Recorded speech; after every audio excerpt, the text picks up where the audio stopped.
If you could sum up kind of your career, what's one word that sums up your story as a fighter? Stubborn. With this win, you now become the fighter with the most wins in the history of the UFC.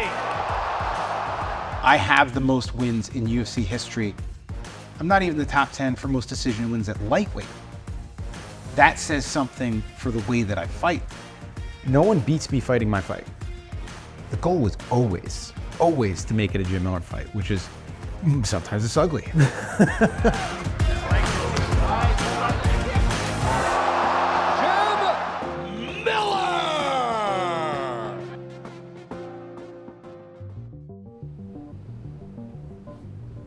With our very first fights, it was nervous as shit. Am I really gonna do this? Like, why am I gonna do this?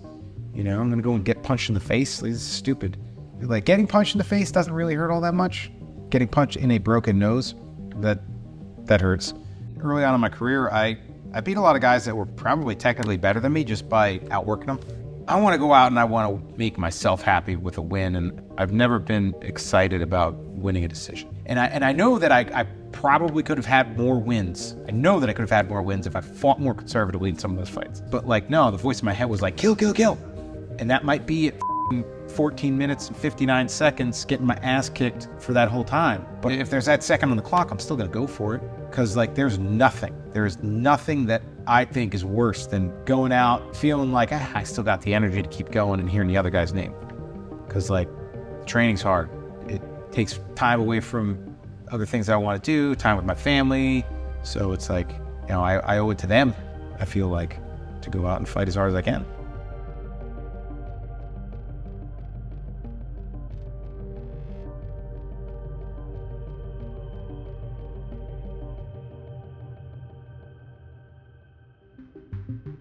I thought I was dying.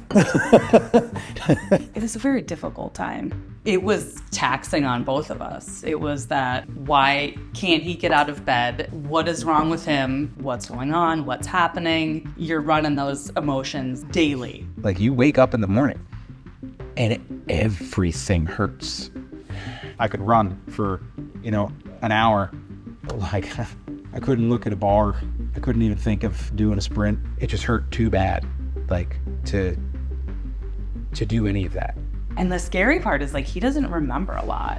It was like a lot of little things, but they all add up. Like, even like, go downstairs and grab something, and then 20 minutes later, I'm like, where the hell are you? It's really weird. And I know that, like, memory is kind of funny, right? Not like, you know, you walk into a room and be like, oh, what did I come in here for? It's like I would literally walk into a room and I would just not know what to do, not know where to go, not know what I was doing. It was a lot. It was very stressful. It was very difficult. You know, the pain and the sicknesses, just like the weird random illnesses coming up. I mean, it's more frustrating because there's just got to be an answer. So I was telling my doctor about this, testing me for Lyme. To this day, I still don't test positive. And he's like, honestly, I think you have Lyme disease. If you do have Lyme disease, within, you know, a week, 10 days, he's like, you're gonna feel different.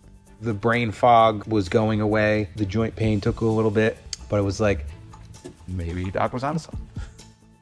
I was coming back to a point where I felt good training again. I could lift, I could sprint. You know, I started to feel normal again. It was like this is how it's supposed to be. A good portion of my career, unfortunately, I feel like was kind of stolen from me. Like, I wasn't sure whether I'd be able to compete for much longer, and fortunately I got a handle on the situation and was able to turn it around. Shit happens and you move on and take it out on the next guy. 43 fights and coming up on 16 years, like, man, like, how the hell are we doing this shit? You know? The goal is now to finish this ride the same way that I started it, and I'm having fun with it. So like, that makes me fucking dangerous. When I'm holding back smiles and smirking because I'm just enjoying the process in the back, it ends up being a good night. Like, knowing when I'm making my walk to that last fight, like, I'm gonna be high as a kite. There's nothing left. There's nothing left to hold back for. There's no tomorrow. I want to feel that. The legacy is already there, but like, I want to have that performance where I'm like, yes, like, that's it. That's the one. That's Jim Miller. That's who I am, who I've always been. But you know, there's still rubber on the tires. So what else is there? You know? Well, there's UFC 400. Yeah. Are you writing that off entirely now, or could you allow that? Ask my kids, they'll be like, yeah, you're gonna be fighting that.